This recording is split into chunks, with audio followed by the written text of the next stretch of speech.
ఈరోజు మనం ఒక మంచి ఆహారం గురించి తెలుసుకోబోతున్నాము. గుండెకు, జీర్ణక్రియకు, చర్మానికి అన్నిటికీ మన బాడీలో అన్నిటికీ ఒక మెరుగైన ఒక మంచి ఆరోగ్య గుణం ఉన్నటువంటి ఒక ఔషధంగా పనిచేసే కొబ్బరి కాయ, పచ్చి కొబ్బరి మనము భగవంతునికి కొట్టిన తర్వాత కొబ్బరికాయ చాలామంది ఎండకు పెట్టి చట్నీలు చేసుకొని తింటారు. ఆ విధంగా ఎన్నో రకాలుగా కొబ్బరి లడ్డు చేసుకొని తింటారు బెల్లం వేసి.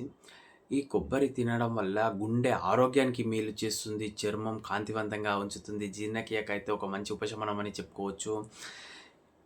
ఎంతో ఒక మంచి ఔషధ గుణం ఉన్నటువంటి కొబ్బరికాయ రక్తంలో చక్కెర స్థాయిని తగ్గిస్తుంది. ఈ కొబ్బరి మోతాదులో తీసుకోవాలి, పరిమితి మించకూడదు. మరీ ఎక్కువ తీసుకుంటే కొవ్వు శాతం పెరిగే అవకాశం ఉన్నది.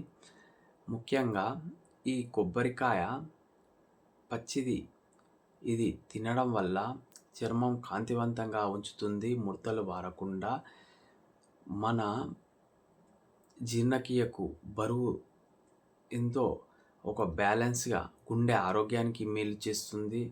ఎన్నో ఆరోగ్యాలు ఉన్నాయి, రోగనిరోధక శక్తి దీంట్లో లభిస్తుంది.